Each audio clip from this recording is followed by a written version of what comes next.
Good morning बच्चों। हम कल क्या पढ़ रहे थे? Electric field due two point charge पढ़ रहे थे, ठीक है ना। वो हमारे पास क्या आया था बच्चों? वो हमारे पास आया था E vector is equal to k Q upon a r square into r cap, ये आया था। ओके बच्चों, तो यहाँ से हमारे पास एक पॉइंट चार्ज के लिए इलेक्ट्रिक फील्ड इसका जो मैग्नीट्यूड आएगा वो क्या आएगा बच्चों? के Q upon a r square आएगा, ये मैग्नीट्यूड होगा। ओके, यहाँ से हमें ये भी पता चल रहा है कि जो electric field is also depends on the distance. Okay, distance के इनवर्सली प्रोपोर्शनल है, स्क्वायर के इनवर्सली प्रोपोर्शनल है। तो जैसे जैसे हम चार्ज से डिस्टेंस पे जाएंगे तो वैसे वैसे इलेक्ट्रिक फील्ड क्या होता जाएगा? डिक्रीज होता जाएगा, और अलग अलग पॉइंट पर आपका इलेक्ट्रिक फील्ड अलग अलग होगा। जैसे मान लो ये हमारे पास कोई पॉइंट चार्ज है, ठीक है, इस पॉइंट पर इलेक्ट्रिक फील्ड अलग होगा और इस पॉइंट पर इलेक्ट्रिक फील्ड अलग होगा। लेकिन इस चार्ज के अराउंड हम एक सर्किल ऐसे बनाए तो इस पॉइंट पर, इस पॉइंट पर, इस पॉइंट पर, सभी पॉइंट पर इलेक्ट्रिक फील्ड का जो मैग्नीट्यूड होगा वो क्या होगा बच्चों? सेम होगा, क्योंकि डिस्टेंस इक्वल होगी पर डायरेक्शन डिफरेंट होगी। ई सेम होगा बच्चों, ये सेम होगा, ई वेक्टर सेम नहीं होगा, क्योंकि E vector is equal to क्या होता है बच्चों? इसका मैग्नीट्यूड इनटू इसकी direction.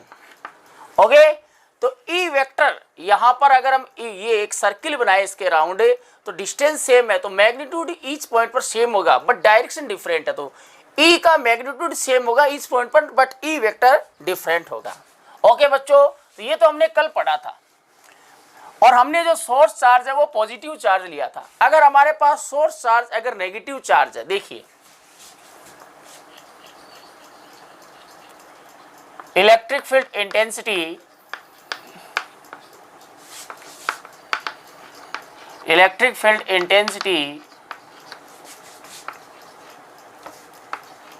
Due to minus Q charge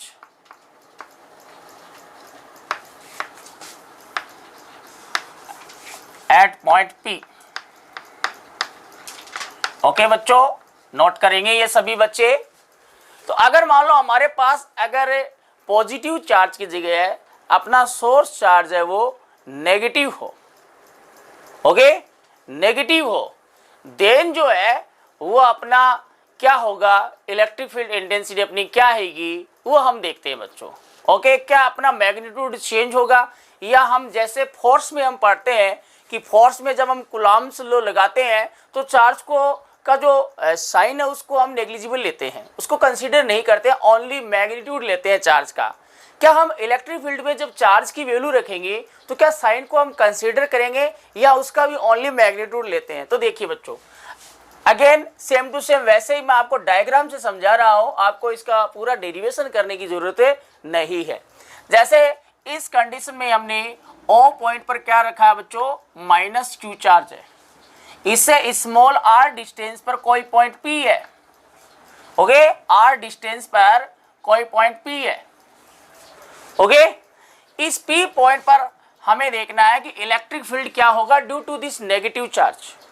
again मैंने बताया था उसमें, जैसे उसमें क्या था, ठीक है ना, इसमें भी वैसे ही करना है। इस P पॉइंट पर हम क्या रख देते हैं बच्चों? टेस्ट चार्ज प्लेस कर देते हैं, ठीक है, टेस्ट चार्ज प्लेस कर दिया। अब देखो ये इस पर फोर्स लगाएगा तो फोर्स ही निकालना है, जो भी डायरेक्शन फोर्स की होगी वही डायरेक्शन इलेक्ट्रिक फील्ड की होगी। ओके, तो ये इस पर फोर्स लगाएगा तो दोनों चार्ज को ज्वाइन करने वाली लाइन के लोग होगा, बट ये जो चार्ज है इस पर फोर्स कैसे लगाएगा? अट्रैक्ट करेगा कि रिपेल करेगा? अट्रैक्ट करेगा। इस कंडीशन में फोर्स की डायरेक्शन बच्चों ये होगी, ओके, और यही डायरेक्शन किसकी होगी? ई वेक्टर की। ओके, मैंने आपको बताया था कि जिस पॉइंट पर आपको इलेक्ट्रिक फील्ड इंटेंसिटी निकालनी उसको हमें ओरिजिन कंसीडर करना है। इसको ओरिजिन कंसीडर करेंगे, इस वाली डायरेक्शन में यूनिट वेक्टर इस आर को देखकर हम लें तो ये इस वाली डायरेक्शन में पॉजिटिव अक्ष डायरेक्शन में आर कैप होगा, इधर वाली P के इधर वाली साइड में unit vector minus R cap होगा बच्चों। कहने वाला इस कंडीशन में नेगेटिव चार्ज है, देन ए वेक्टर होगा वो माइनस आर कैप डायरेक्शन में होगा। तो इस कंडीशन में देखो बच्चों इलेक्ट्रिक फील्ड ये आएगा ई वेक्टर बराबर के Q upon R square. Direct मैं फॉर्मूला लिख रहा हूं, डेरिवेशन नहीं करना, पूरा आएगा वही के क्यू अपॉन आर स्क्वायर। और डायरेक्शन क्या आएगी बच्चों, ये तो मैग्नीट्यूड तो ये आएगा okay into minus R cap. तो अगर देखिए यहां से बच्चों हमें पता है कि इलेक्ट्रिक फील्ड इंटेंसिटी फोर्स से ही हमें ऑब्टेन होगी, ठीक है ना। तो फोर्स में हमें जब हम कूलम्ब्स लॉ लगाते हैं K Q1 Q2 upon R square, then हमें चार्ज को ओनली मैग्नीट्यूड लेते हैं चार्ज का, हमें साइन को कंसीडर नहीं करते हैं, विद साइन पुट नहीं करते हैं, ओनली मैग्नीट्यूड लेते हैं। वैसे ही इलेक्ट्रिक फील्ड में भी आपको क्या लेना है, ओनली मैग्नीट्यूड कंसीडर करना है। यहां से आप देखो ये नेगेटिव चार्ज है, इसके कारण डायरेक्शन चेंज हो जाएगी, डायरेक्शन अपोजिट होगी, मैग्नीट्यूड तो उतना ही है। वहां पर पॉजिटिव चार्ज के लिए आर कैप आया था, नेगेटिव चार्ज के लिए माइनस आर कैप आया है। नेगेटिव चार्ज से केवल डायरेक्शन अपोजिट हो जाएगी, मैग्नीट्यूड आपको वही लेना है। तो ये याद रखने वाली बात है बच्चों कि अगर आपका नेगेटिव चार्ज है तो भी मैग्नीट्यूड तो वही होगा। इसमें भी इलेक्ट्रिक फील्ड में भी आपको चार्ज को विद साइन नहीं लेना है, ओनली क्या लेना बच्चों, मैग्नीट्यूड लेना है, ओनली क्या लेना है, मैग्नीट्यूड। इसलिए मैंने नेगेटिव चार्ज का भी आपको करवाया है कि आपको नेगेटिव चार्ज के लिए भी मैग्नीट्यूड वही का वही आएगा। यहाँ पर चार्ज को न्यूमेरिकल करेंगे तब भी आपको ये ध्यान में रखना है कि चार्ज का ओनली मैग्नीट्यूड लेना है, आपको पॉजिटिव नेगेटिव नहीं लेना है। उस नेगेटिव से ओनली डायरेक्शन चेंज हो जाएगी, मैग्नीट्यूड वही रहेगा। तो आपको विद साइन नहीं रखना, क्यों। ओके बच्चों, क्लियर, नोट कर लेना इसको फटाफट।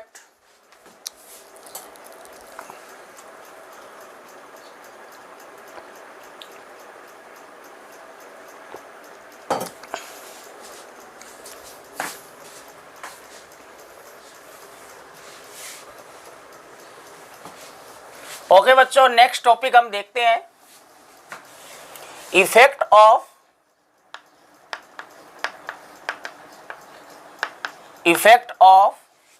Medium on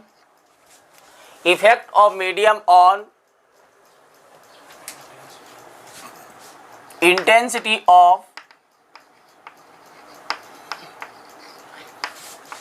electric field.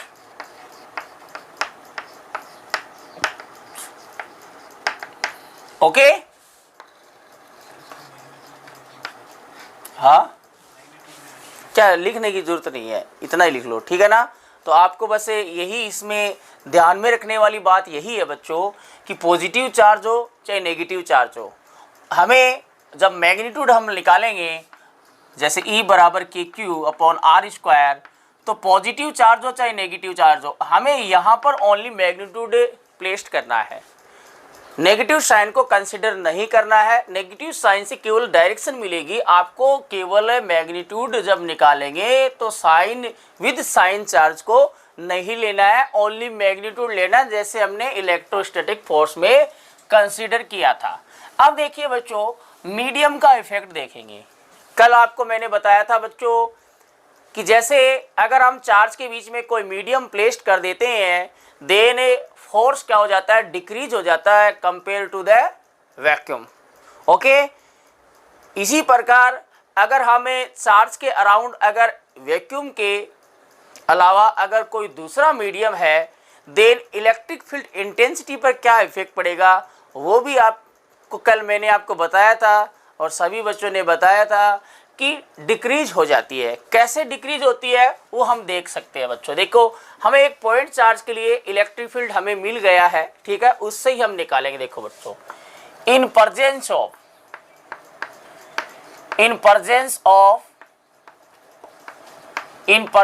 Of vacuum की प्रेजेंस में इलेक्ट्रिक फील्ड इंटेंसिटी क्या होगी बच्चों, E मान लेते हैं, E कंसीडर कर ली, ओनली मैग्नीट्यूड ले रहे हैं। ओके, वो क्या होती है बच्चों, एक सिंगल पॉइंट चार्ज के लिए के क्यू अपॉन आर स्क्वायर होती है, होती कि नहीं होती। अब देखो अगर अपना मीडियम होगा तो मीडियम से चार्ज और डिस्टेंस वेरी नहीं होगी, ओनली के की वैल्यू। तो मीडियम वैक्यूम होगा तो वैक्यूम की कंडीशन में के की वैल्यू हम क्या लेते हैं बच्चों, 4 पाई एप्सिलॉन नॉट लेते हैं। ये मैंने इक्वेशन नंबर 1 ले ली। ओके, इन प्रेजेंस ऑफ, यही इक्वेशन अगर इलेक्ट्रिक फील्ड इंटेंसिटी देखे, इन प्रेजेंस ऑफ मीडियम देखे, इन presence of medium, in presence of medium अगर हम देखें बच्चों, तो इन प्रेजेंस ऑफ मीडियम मैंने electric field intensity EM consider कर ली। तो अगेन यही लिखा जाएगा KQ/R², but in presence of medium के की वैल्यू क्या आएगी बच्चों, अगर मीडियम की अगर रिलेटिव परमिटिविटी एप्सिलॉन R है तो देखो के की वैल्यू क्या होती है, इन presence of medium 1/4 pi epsilon होती है।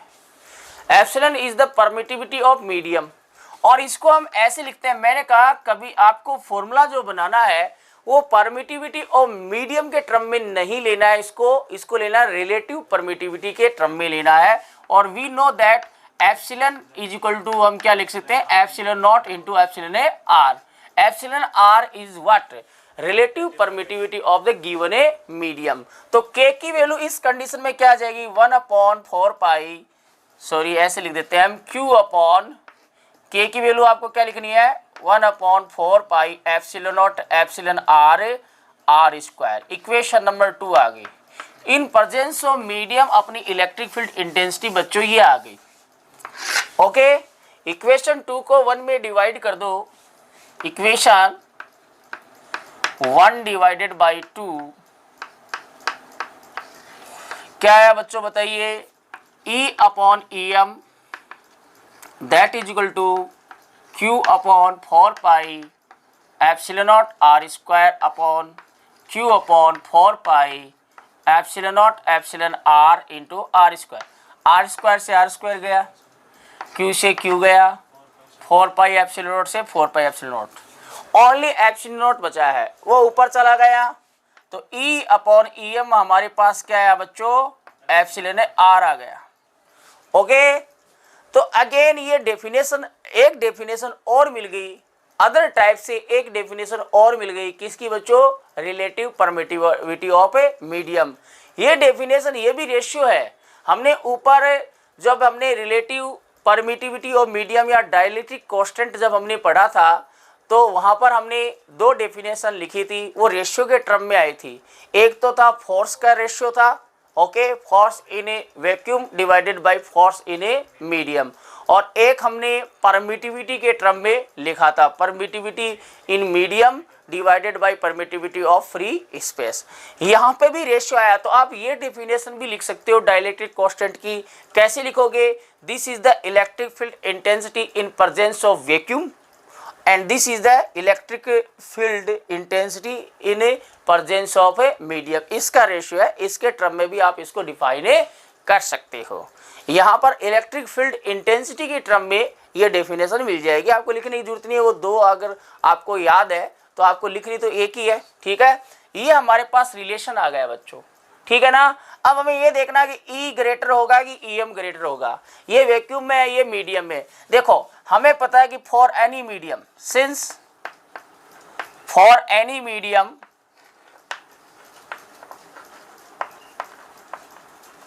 फॉर एनी मीडियम के लिए देखें तो एप्सिलॉन R की वैल्यू क्या होती है, ऑलवेज ग्रेटर देन 1 होती है। ओके, वैक्यूम के लिए 1 होती है, बाकी सभी मीडियम के लिए एप्सिलॉन R की वैल्यू क्या होती है, ऑलवेज ग्रेटर देन 1 होती है।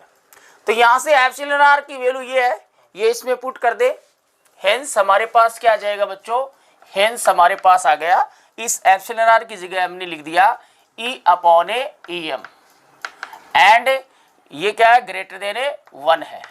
दैट मीन्स क्या आ गया बच्चों, E ग्रेटर देन क्या आ गया हमारे पास, EM आ गया। ये क्या शो कर रहा है बच्चों, electric field intensity in presence of vacuum, electric field intensity in presence of medium. तो वैक्यूम में इन प्रेजेंस ऑफ वैक्यूम क्या है, ग्रेटर है इन प्रेजेंस ऑफ मीडियम। ओके, तो कहने का लो यहाँ से हमें ये प्रूफ हो गया अपना कि अगर अपना वैक्यूम के अलावा कोई दूसरा अगर मीडियम होगा तो इलेक्ट्रिक फील्ड इंटेंसिटी क्या हो जाती है बच्चों, डिक्रीज हो जाती है, क्योंकि वैक्यूम में ज़्यादा है और मीडियम में क्या है, कम है। ठीक है ना, तो नोट करेंगे सभी बच्चे, इसको फटाफट नोट करेंगे। Noted.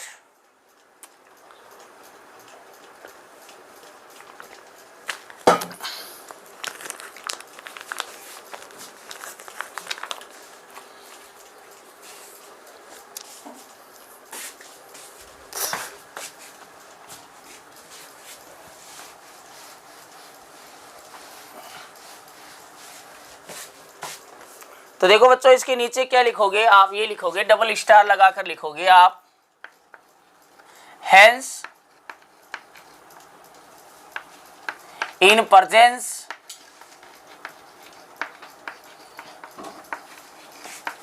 Of medium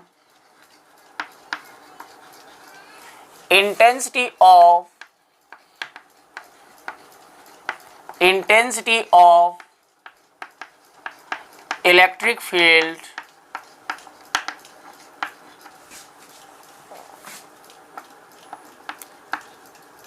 is decreases।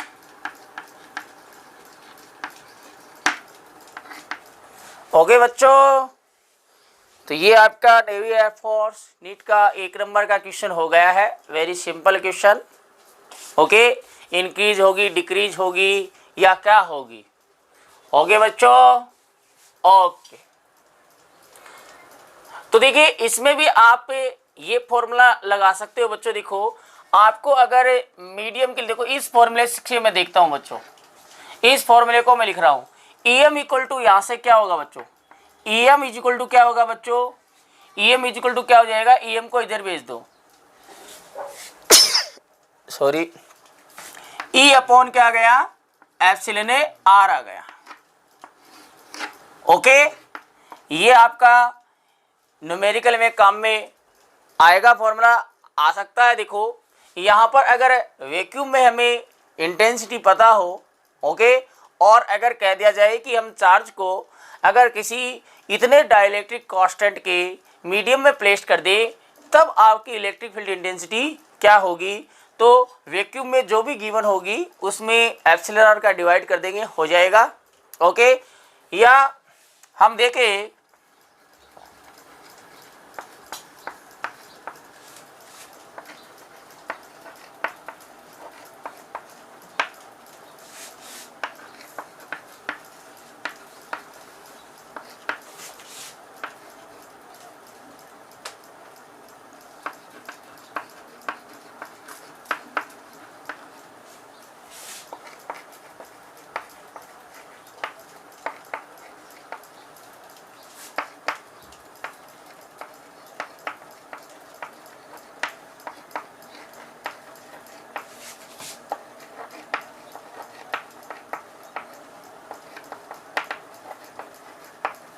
अगर मान लो if metal is present around the charge, अगर मान लो चार्ज के राउंड क्या मेटल है, क्या है बच्चों, मेटल है, तब अपना इलेक्ट्रिक फील्ड इंटेंसिटी क्या होगी। तो मेटल बोले तो कंडक्टर कैसा भी मेटल दिया हो सकता है, तो उस कंडीशन में देखो क्या होगी, since we know that metal के लिए एप्सिलॉन आर की वैल्यू क्या होती है बच्चों, इनफाइनाइट होती है। Hence EM is equal to क्या आ जाएगा, E upon epsilon not, that equal to क्या गया, 0 न्यूटन पर कूलम। ओके, अगर हमें पता है कि अगर मान लो चार्ज के अराउंड अगर कोई मेटल हो, कंडक्टर हो, या मेटल का आपको नेम गिवन हो, आयरन गिवन हो, ब्रॉन्ज गिवन हो, या आपको और कोई अदर अगर मेटल आपको गिवन है, देने किसी भी पॉइंट पर इलेक्ट्रिक फील्ड इंटेंसिटी है वो आपको 0 ही मिलेगी। ठीक है बच्चों, इज इट क्लियर, नोट कर लिया होगा सभी बच्चों ने, दिस कॉन्सेप्ट इज क्लियर और नॉट क्लियर। आगे बढ़ते हैं। अब देखिए बच्चों, हमने सिंगल चार्ज के लिए हमने electric field intensity find out कर ली है बच्चों। अब हमें मल्टीपल चार्ज के लिए देखेंगे। देखिए,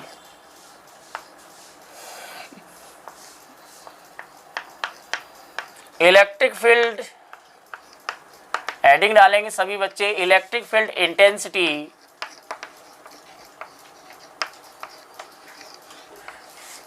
ड्यू टू मल्टीपल चार्जेज और सिस्टम ऑफ चार्जेज। कोई चार्जेज का क्या हो बच्चों, सिस्टम हो, system of charges and superposition principle. तो हमने फोर्स के लिए भी सुपरपोजिशन प्रिंसिपल पढ़ा था, तो इलेक्ट्रिक फील्ड के लिए भी सुपरपोजिशन प्रिंसिपल होगा। सुपरपोजिशन प्रिंसिपल हमने इंटरफेरेंस में भी अप्लाई किया था। कहने का मतलब वेक्टर एडिशन होता है, वहाँ पर फोर्स का वेक्टर एडिशन था, यहाँ पर इलेक्ट्रिक फील्ड का वेक्टर एडिशन हो गया। ओके बच्चों, अगर हमारे पास सिंगल चार्ज ने गिवन होकर अगर हमारे पास मल्टीपल पॉइंट चार्ज हो, देन किसी पॉइंट पर अपनी रिजल्टेड इलेक्ट्रिक फील्ड इंटेंसिटी क्या ऑब्टेन होगी वो हम देखेंगे बच्चों। ओके, न्यूमेरिकल में ये आपको डेरिवेशन बोर्ड एग्जाम में नहीं पूछा जाता है, बट इस कॉन्सेप्ट का इसलिए करवाना ज़रूरी है क्योंकि न्यूमेरिकल आपके आते हैं, न्यूमेरिकल बहुत होते हैं इस पर, ठीक है ना। क्योंकि एक चार्ज न होकर मल्टीपल चार्ज होंगे तो क्या होगा, और आगे हम 2 डेरिवेशन भी पढ़ेंगे बच्चों, उसमें भी हमारे पास एक चार्ज न होकर डबल चार्ज होगा, ठीक है ना। तो अगर हमारे पास मल्टीपल मोर देन 1 चार्ज है देन क्या होगा, देखिए बच्चों आप इसको समझेंगे। जैसे मैं ओनली 2 चार्ज लेता हूँ, ये पॉजिटिव चार्ज है, ओके, इसके अराउंड मान लो ये इतना, ये इलेक्ट्रिक फील्ड है, ओके। दूसरा चार्ज है, मान लो ये दूसरा चार्ज है, ये दोनों सोर्स चार्ज है, ये भी सोर्स चार्ज है, ये Q1 ले लिया, ये भी सोर्स चार्ज है Q2 है, तो ये टेस्ट चार्ज नहीं है, सोर्स चार्ज है। इसके अराउंड भी क्या होगा बच्चों, ऐसा इलेक्ट्रिक फील्ड होगा कि नहीं होगा। मैं यहाँ पर कोई पॉइंट लेता हूँ, इस पॉइंट पर मुझे क्या चाहिए, इलेक्ट्रिक फील्ड इंटेंसिटी चाहिए। तो आप देखिए ये पॉइंट है वो इसके इलेक्ट्रिक फील्ड में भी है और इसके इलेक्ट्रिक फील्ड में भी है, दोनों के इलेक्ट्रिक फील्ड में है। इसका मतलब यहाँ पर जो इलेक्ट्रिक फील्ड आएगा वो इस चार्ज का भी आएगा और इस चार्ज का भी आएगा। तो रिजल्टेड इलेक्ट्रिक फील्ड यहाँ पर क्या होगा, जैसे मान लो कोई एक चार्ज और ले लेते हैं, इसका ये इलेक्ट्रिक फील्ड हो गया, तो ये पॉइंट इसके इलेक्ट्रिक फील्ड में भी है, इसके में भी है और इसके में भी है, तीनों के इलेक्ट्रिक फील्ड में है। तो रिजल्टेड इलेक्ट्रिक फील्ड क्या होगा, वो वेक्टर सम होगा। ओके, इंडिविजुअल चार्ज के लिए हम इलेक्ट्रिक फील्ड फाइंड आउट कर लेंगे और उन सभी का वेक्टर सम कर देंगे। जैसे हमने फोर्स के लिए देखा था, किन्हीं 2 चार्ज के बीच में हमें इलेक्ट्रोस्टैटिक फोर्स निकालते जाते हैं, फिर हम उनका एडिशन कर देते हैं। तो देखिए बच्चों,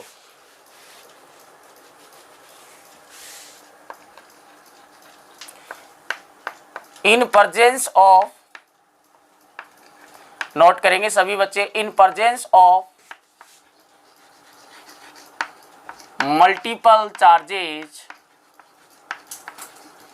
इन presence of multiple charges, resulted force, resulted electric field intensity, resulted force नहीं, resulted electric field intensity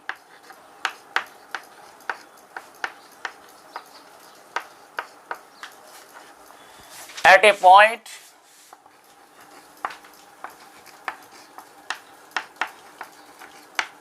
due to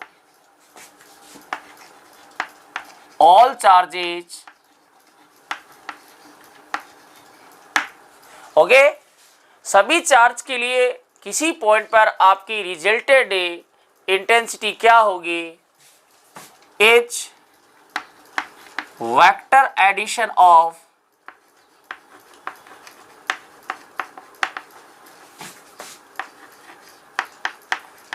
individual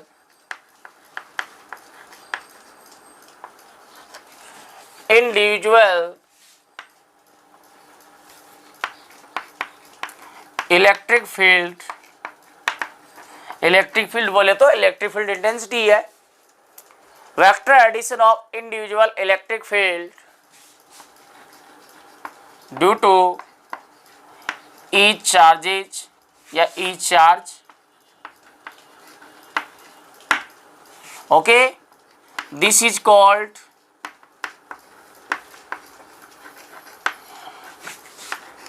superposition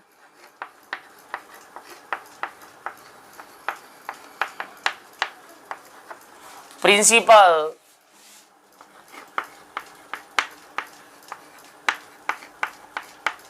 This is called superposition principle for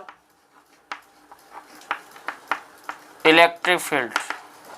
electric field के लिए सुपरपोजिशन प्रिंसिपल आ गया. ठीक है ना.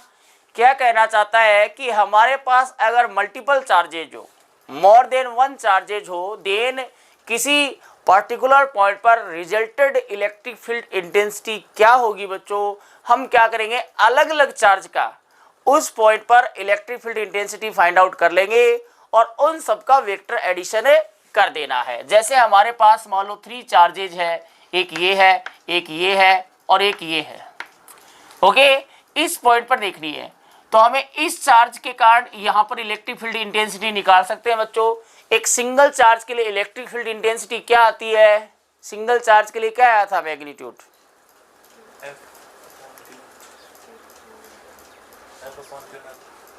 के Q1 Q2 upon R square, यही तो आया था सिंगल चार्ज के लिए. तो इस सिंगल चार्ज के लिए हम निकालेंगे तो हमें एक ये चार्ज पता होना चाहिए और साथ में इस चार्ज की इस पॉइंट से डिस्टेंस पता होना चाहिए. ठीक है ना. इस चार्ज के लिए हम देखेंगे, बाकी को दो को भूल जाओ, ओनली इस चार्ज के लिए ड्यू टू दिस चार्ज यहाँ पर इलेक्ट्रिक फील्ड इंटेंसिटी आ जाएगी के Q1 upon R1 square. Okay, फिर हम इसके लिए देखेंगे, इसके लिए मान लो डिस्टेंस हमने R2 ले ली तो क्या होगा, के Q2 अपॉन R2 स्क्वायर. इसके लिए देख लेते, इंडिविजुअल निकालनी है बच्चों, अलग अलग निकाल लेंगे और उन सभी का क्या कर देंगे, वेक्टर एडिशन. तो सिंपल कॉन्सेप्ट होगा, कितने भी चार्ज हो, ओके, नो टेंशन, कितने भी चार्ज हो, सुपरपोजिशन प्रिंसिपल क्या कहता है, आप अलग अलग चार्ज के लिए निकाल के दो, बाकी काम मैं कर दूंगा पूरा. ओके, क्या काम करेगा देखिए बच्चों, ये सबने नोट कर लिया होगा, noted.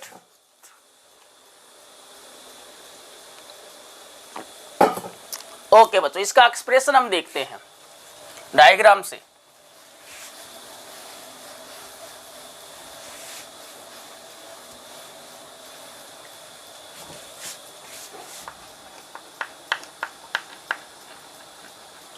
Expression,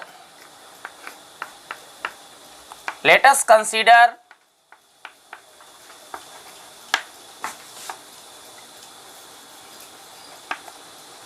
let us consider small n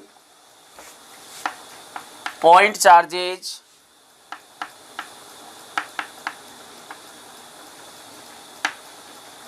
Q1, Q2, Q3 dash Q1 are placed या are present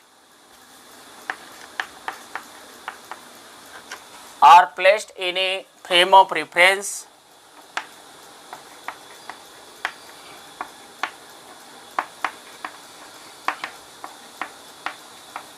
okay, whose position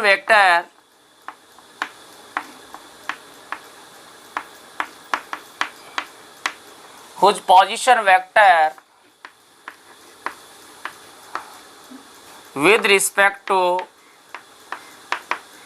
origin R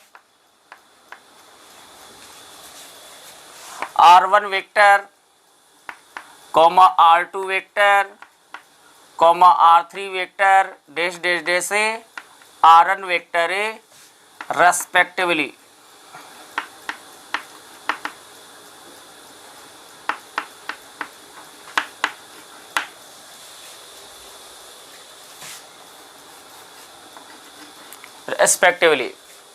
Okay, okay. The distance of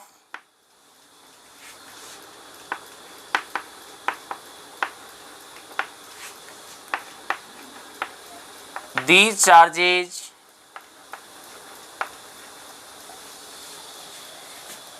the distances लिख लेना, the distances of these charges from a given point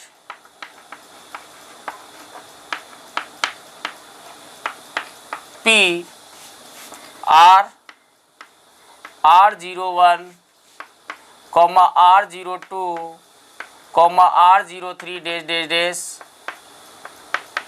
R0N respectively.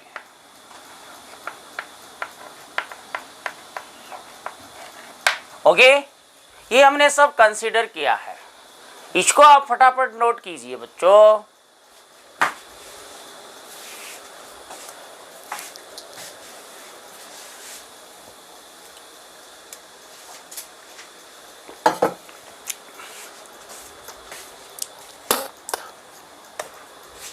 तो देखिए बच्चों, इसका हम diagram देखते हैं। ये सारी चीजें जो हमने लिखी है, हमने एज्यूम की है, इसको हमें डायग्राम में रिप्रेजेंट करेंगे। देखिए हमारे पास फ्रेम ऑफ रेफरेंस है। ओके, ये फ्रेम ऑफ रेफरेंस हो गई एक्स और वाई। ओके, ये ओरिजिन हो गया। ओके, एक हमारे पास चार्ज क्या है बच्चों, Q1 है। ये हमारे पास Q1 चार्ज आ गया। इसका जो पोजीशन वेक्टर हमें गिवन है क्या, R1 वेक्टर गिवन है। ओके, ये हमारे पास Q2 चार्ज हो गया। ये हमारे पास Q2 चार्ज है, इसका पोजीशन वेक्टर क्या है, R2 वेक्टर है। ओके, ये हमारे पास Q3 चार्ज है,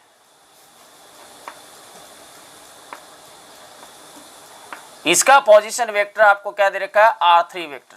डैश डैश डैश ऐसे डैश लगाकर ये हमारे पास क्या है, Q1 चार्ज है, और इसका पोजीशन वेक्टर क्या दे रखा है, Rn वेक्टर दे रखा है विद रिस्पेक्ट टू ओरिजिन। ऐसे चार्ज गिवन है, यही तो हमने कंसिडर किया है। हमारे पास n चार्ज है ऐसे। ड्यू टू इन n चार्ज किसी पर्टिकुलर पॉइंट पर इलेक्ट्रिक फील्ड इंटेंसिटी क्या होगी वो हमें निकालनी है। हमने कोई पॉइंट ले लिया P, ये हमने कोई P पॉइंट ले लिया, इस पर हमें इलेक्ट्रिक फील्ड इंटेंसिटी निकालनी है। ओके, देखिए इस Q1 की इस P पॉइंट से जो डिस्टेंस दे रखी है वो आपको क्या दे रखी है बच्चों, R01 दे रखी है। ये हमने अज्यूम की है। Q2 की डिस्टेंस है वो R02 दे रखी है। Q3 की जो दे रखी है वो R03 दे रखी है, और इसकी क्या दे रखी है बच्चों, R0N। इन चार्जेज की किसी गिवन पॉइंट P से डिस्टेंस हमने अज्यूम की है। ठीक है, अब देखो single point, due to single जो चार्ज है उसके लिए हम electric field intensity find out कर लेते हैं। देखिए बच्चों, यहां से देखिए, यहां पर ऑल चार्ज क्या है, हमने पॉजिटिव कंसीडर कर लिए। हमें डायरेक्शन देखनी है, ओनली Q1 को देखो। इस Q1 के कारण, ड्यू टू दिस Q1 इस P पॉइंट पर इलेक्ट्रिक फील्ड इंटेंसिटी की डायरेक्शन क्या होगी, मैग्नीट्यूड तो K Q1 अपॉन R² से मिल जाएगा। डायरेक्शन कैसे निकालते हो मैंने आपको बताया था, इस चार्ज को इस पॉइंट से ज्वाइन करने वाली लाइन के लॉन्ग होगा। ये पॉजिटिव चार्ज है, तो पॉजिटिव चार्ज के लिए क्या हो जाएगा, अवे हो जाएगा। क्या हो जाएगा, अवे। इसको हमने मान लिया R01 माना ना, तो इसको बोल दिया E01A वेक्टर। ओके, इसकी डायरेक्शन में यूनिट वेक्टर भी हमें कंसीडर करना पड़ेगा। इसकी डायरेक्शन में हमने यूनिट वेक्टर कंसीडर कर लिया R01A केफ। ओके, इसका काम हो गया। अब ड्यू टू Q2 देखो, Q2 और P को ज्वाइन करने वाली लाइन यही है, इस लाइन के लॉन्ग होगी डायरेक्शन। यह भी पॉजिटिव है तो क्या होगी, अवे ही होगी। ओके, ये आगे अपने E02 वेक्टर आ गया। मैं इसको इधर लिख देता हूं बच्चों, इसके लिए इधर लिख देते हैं E01 वेक्टर R01A केफ। इसके लिए क्या होगी बच्चों, इसके लिए क्या होगी E02 वेक्टर, और यूनिट वेक्टर क्या होगा बच्चों R02 केफ। ओके, 3 के लिए देखें तो दोनों को ज्वाइन करने वाले लाइन के लोगों की पॉजिटिव चार्ज है तो अवे हो जाएगी, क्या आ जाएगी E03 वेक्टर, और डायरेक्शन क्या मिल जाएगी बच्चों R03 केफ। N के लिए देखो तो ज्वाइन करने वाली लाइन यही है बच्चों, तो पॉजिटिव चार्ज है तो अवे हो जाएगी E0N वेक्टर और R0NA cap. Is it clear? Diagram समझ में आ गया? आ गया? नोट कर लिया? नोट कर लेंगे सभी बच्चे, फटाफट नोट कर लेंगे, है कर लोगे? ओके बच्चों, अब देखिए, अब हम सिंगल चार्ज के लिए निकालेंगे। इस पर हमें रिजल्टेड इलेक्ट्रिक फील्ड निकालना है, तो रिजल्टेड इलेक्ट्रिक फील्ड निकालने के लिए क्या करेंगे, इंडिविजुअल जो चार्ज है उसके लिए हम यहाँ पर इलेक्ट्रिक फील्ड फाइंड आउट करते जाएंगे और उन सभी का वेक्टर एडिशन कर देना है। तो देखिए, electric field intensity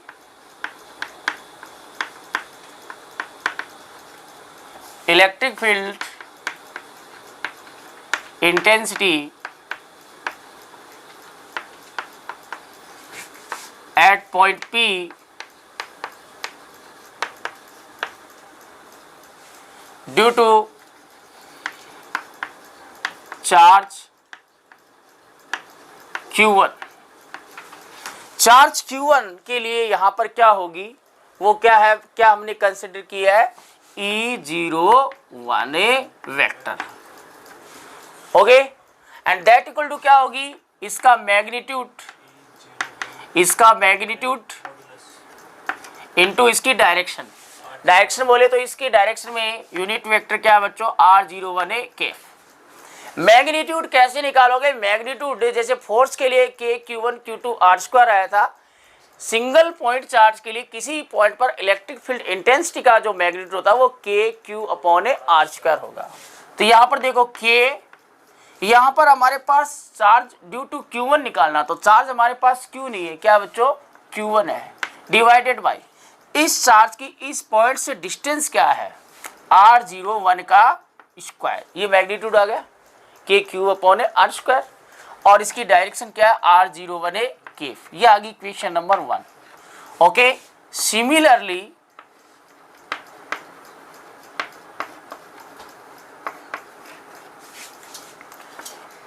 electric field intensity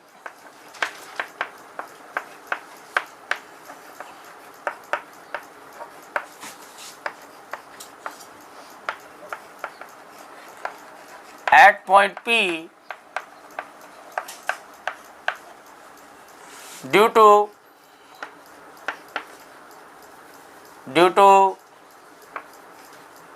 charges Q2 Q3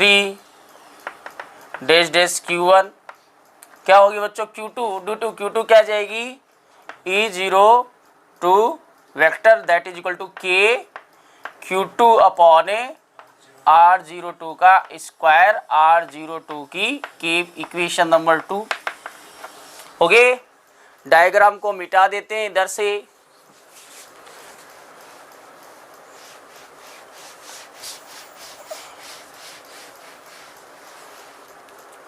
three के लिए क्या होगी बच्चों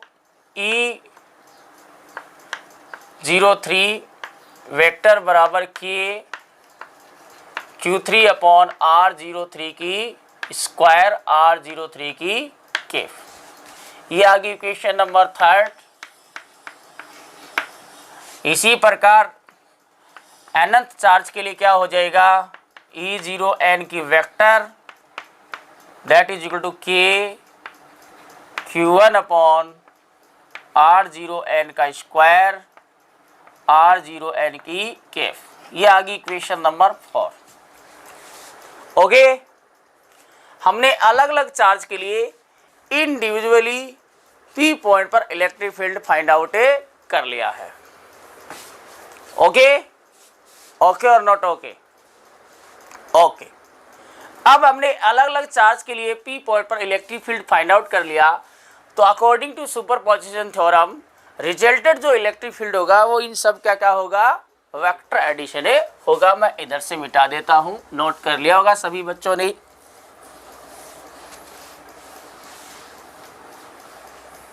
देखिए बच्चों,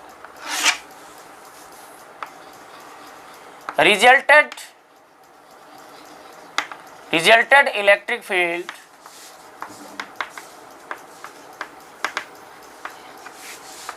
eight point P,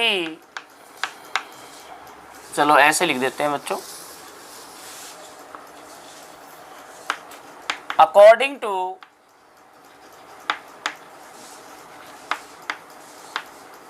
superposition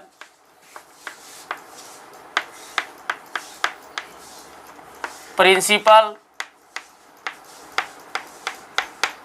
according to superposition principle resulted electric field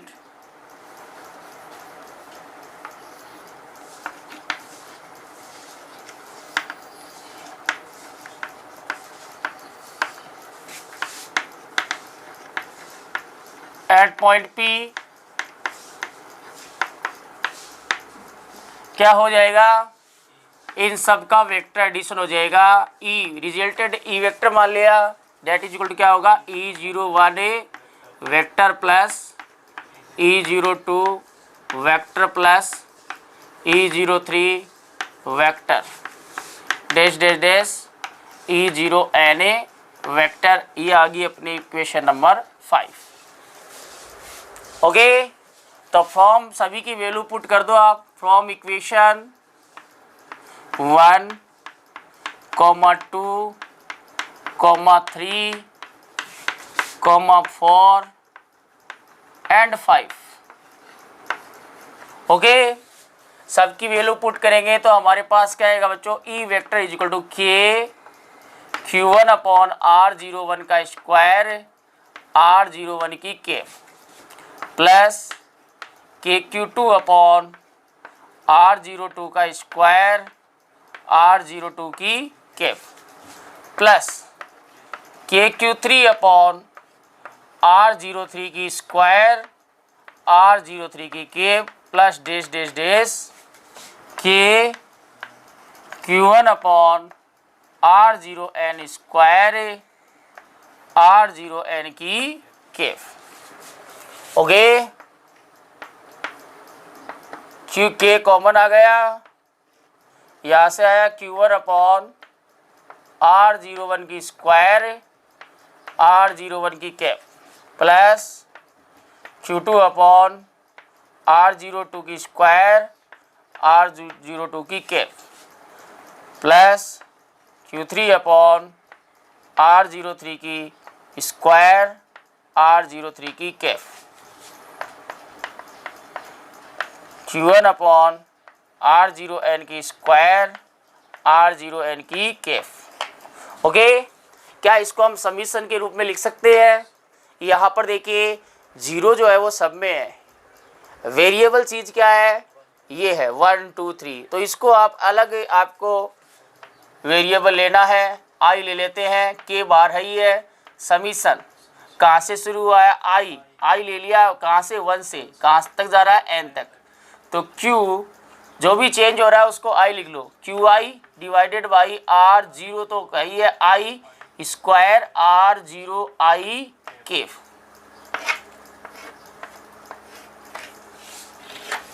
इसमें कोई प्रॉब्लम नहीं होगी बच्चों, क्योंकि ये पहले भी हम देख चुके हैं। ठीक है बच्चों, तो आज के लिए इतना काफ़ी है, तो आप होमवर्क कंप्लीट कर लेना। ओके बच्चों, ओके, थैंक यू, आज के लिए इतना काफ़ी है।